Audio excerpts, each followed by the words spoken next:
Shopaholic ties the knot, Chapter 7. We thought we'd surprise you, says Suze after the fuss has died down, and Eleanor has made her toast, in which she mentions me and Luke once, and the Eleanor Sherman Foundation 6 times. Like a last bit of our honeymoon, so we turned up at your flat. And I was, as ever, running perfectly on time. Puts in Danny, giving me an apologetic grin. So Danny said, why didn't we come along to the party and give you a bit of a shock? It's so great to see you. I give her an affectionate hug, and Tarquin. We all glanced toward Tarquin, who has been surrounded by a group of avidly interested New York ladies. Do you live in a castle? I can hear one of them saying. Well, yes, actually I do. Do you know Prince Charles? Says another, goggling. We've played polo once or twice. Tarquin looks around, desperate to escape. You have to meet my daughter, says one of the ladies, putting a clamp-like arm round his shoulder. She loves England. She visited Hampton Court 6 times. He is spectacular, says a low voice in my ear. And I look round to see Danny, gazing over my shoulder at Tarquin. Utterly spectacular. Is he a model? Is he a what? I mean, this story about him being a farmer. Danny drags on his cigarette. It's bullshit, right? You think Tarquin should be a model?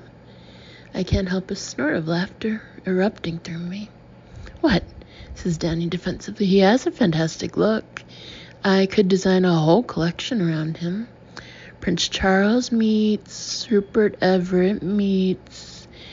Danny, you do know he's straight? Of course I know he's straight. What do you take me for? Danny gives a thoughtful pause. But he went to English boarding school, right? Danny... I give him a shove and look up. Hi, Tarquin, you managed to get away. Hello, says Tarquin, looking a bit harassed. Suze, darling, have you given Becky the stuff from her mother? Oh, it's back at the hotel, says Suze and turns to me. Bex, we dropped in on your mom and dad on the way to the airport. They are so obsessed, she giggles. They can't talk about anything but the wedding. I'm not surprised, says Danny. Sounds like it's going to be fairly amazing. Catherine Zeta-Jones, eat your heart out. Catherine Zeta-Jones, says Suze interestedly. What do you mean? I feel my body stiffen all over. Shit. Think. Danny, I say casually, I think the editor of Women's Wear Daily is over there. Really? Where? Danny's head swivels round. I'll be back in a second. He disappears off into the party, and I subside in relief. When we were there, they were having this huge argument about how big the marquee should be, says Suze with another giggle. They made us sit on the lawn pretending to be guests. I don't want to hear about this. I take a gulp of champagne and try to think of another topic. Have you told Becky the other thing that happened? Says Tarquin, looking suddenly grave. No, not yet, says Suze guiltily, and Tarquin gives a deep, solemn sigh. Becky, Suze has something she needs to confess. That's right. Suze bites her lip and looks abashed. We were at your parents' house, and I asked to look at your mom's wedding dress. So we were all admiring it, and I was holding a cup of coffee. She hangs her head, and then... I don't know how it happened, but I spilled my coffee on the dress. I stare at her incredulously. On the dress? Are you serious? We offered to clean it, of course, says Tarquin, but I'm not sure it will be wearable. We're so incredibly sorry, Becky, and we'll pay for another dress, of course. He looks at his empty glass. Can I get anyone another drink? So the dress is ruined? I say, just to be sure. Yes, and it wasn't easy, I can tell you, says Suze, as soon as Tarquin is out of earshot. The first time I tried, your mom whisked it away just in time. Then she started getting all worried and saying she'd better put it away. I had to practically throw my coffee cup at it, just as she was packing it up, and even then it only just cut the train. Of course, your mom hates me now, she adds gloomily. I shouldn't think I'll get invited to the wedding. Oh, Sue, she doesn't really, and thank you so much. You're a complete star. I honestly didn't think you'd manage it. Well, I couldn't let you look like a lamb cutlet, could I? Suze grins. The weird thing is, in her wedding pictures, your mom looks really lovely in it, but in real life, she pulls a little face. Exactly. Oh, Suze, I'm so glad you're here. Impulsively, I give her a hug. I thought you'd be all married. What's being married like, anyway? Kind of the same, says Suze after a pause, except we have more plates. I feel a tapping on my shoulder and look up to see a red-haired woman wearing a pale silk trouser suit. Laura Redburn Seymour, she says, extending her hand. My husband and I have to go, but I just wanted to say I just heard about your wedding plans. I got married in exactly the same place 15 years ago. And let me tell you, when you walk down that aisle, there's no feeling like it. She clasps her hands and smiles at her husband, who looks exactly like Clark Kent. Gosh, I say, well, thank you. Were you brought up in Oxshott then? Asked Suze cheerfully. That's a coincidence. Oh, fuck. I'm sorry, says Laura Redburn Seymour. Oxshott, says Suze, you know. Ox. What ox? Laura Redburn Seymour looks confusedly at her husband. We don't believe in hunting, says Clark Kent a little coldly. Good evening. And congratulations again, he adds to me. As the two walk off, Suze stares at me in puzzlement. Bex, did that make any sense? I rub my nose playing for time. I really don't know why, but I have a strong feeling that I don't want to tell Suze about the plaza. Okay, I do know why. It's because I know exactly what she'll say. Yes, I say at last, I think it did, kind of. No, it didn't. She didn't get married in Oxshott. Why did she think you'd be walking up the same aisle as her? Well, you know, they're American. Nothing they say makes sense.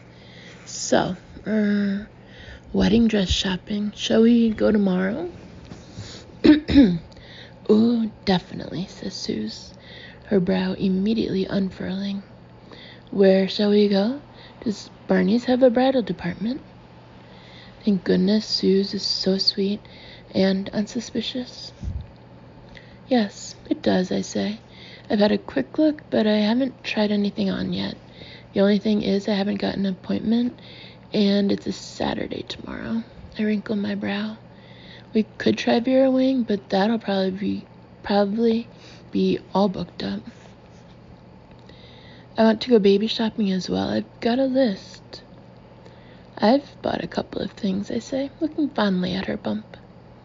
You know, just little presents. I want a really nice mobile.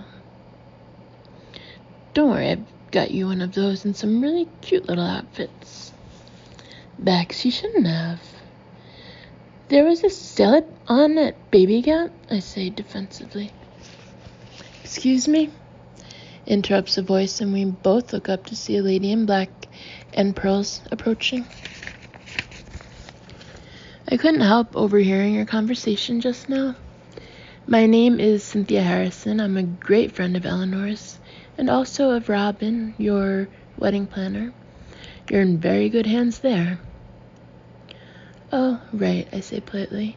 That's nice to hear. If you're looking for a wedding dress, May I invite you both along to my new bridal boutique dream dress? Cynthia Harrison beams at me. I've been selling wedding dresses for 20 years, and this very week I've opened a store on Madison Avenue. We have a huge selection of designer gowns, shoes, and accessories. Personal service in a luxurious environment. All your bridal needs catered to, however great or small. She stops rather abruptly, as though she's been reading off a card. Well, okay, we'll come tomorrow. Shall we say 11 o'clock, suggests Cynthia. And I glance at Suze, who nods. 11 it is, thank you very much. As Cynthia Harrison departs, I grin at Suze excitedly, but she's peering over at the other side of the room. What's up with Luke, she says. What do you mean? I turn around and stare. Luke and Michael are in the corner of the room, away from everyone else, and it looks as though they're arguing. As I watch, Luke raises his voice defensively, and I catch the words, "the bigger picture, for Christ's sake." What are they talking about, says Suze. I've got no idea. I strain as hard as I can, but I can only hear the odd phrase. Simply don't feel appropriate, Michael is saying. Short term feels entirely appropriate. Luke looks really rattled. Wrong impression. Abusing your position. Had enough of this. I watch in dismay as Luke stalks off out of the room. Michael looks completely taken aback by his reaction. For a moment, he's stock still. Then he reaches for his glass and takes a slug of whiskey. I can't believe it. I've never known Luke and Michael to have a crossword before. I mean, Luke adores Michael. He practically sees him as a father figure. What on earth can be going on? I'll be back in a minute, I murmur to Suze, and hurry as discreetly as possible over to where Michael is still standing, staring into space. What was that all about? I demand as soon as I reach him. Why were you and Luke fighting? Michael looks up, startled, then quickly composes his features into a smile. Just a little business disagreement, he says. Nothing to worry about. So, have you decided on a honeymoon location yet? Michael, come on, it's me. Tell me what's going on. I lower my voice. What did you mean Luke's abusing his position? What's happened? There's a long pause, and I can see Michael weighing up whether or not to tell me. Did you know, he says at last, that at least one member of staff from Brandon Communications has been redeployed to work for the Eleanor Sherman Foundation? What? I stared at him in shock. Are you serious? I've recently discovered that a new assistant at the company has been assigned to work for Luke's mother. Brandon Communications is still paying her salary, but essentially she's Eleanor's full-time lackey. Naturally, she's unhappy about the situation, Michael sighs. All I wanted to do was raise the point, but Luke's very defensive. He hasn't said anything about this to me, I say incredulously. He hasn't said anything about it to anybody. I only found out because it so happens that this assistant knows my daughter and felt she could call me up. Michael lowers his voice. The real danger is that she might complain to the investors. Then Luke would be in trouble. It's his mother, I say at last. You know what a hold she's got over him. He'll do anything to impress her. I know, says Michael, and I can understand that. Everyone has their own hang-ups. He looks at his watch. I have to go, I'm afraid. You can't leave, not without talking to him again. I'm not sure that would do any good right now. Michael looks at me kindly. Becky, don't let this spoil your evening. And don't go and give Luke a hard time. It's obviously a very sensitive topic. He squeezes my arm. I'm sure it'll all work out. I won't, I promise. I forced myself to smile brightly, and thanks for coming, Michael. It meant a lot to us, both of us. I give him a warm hug and watch as he walks away.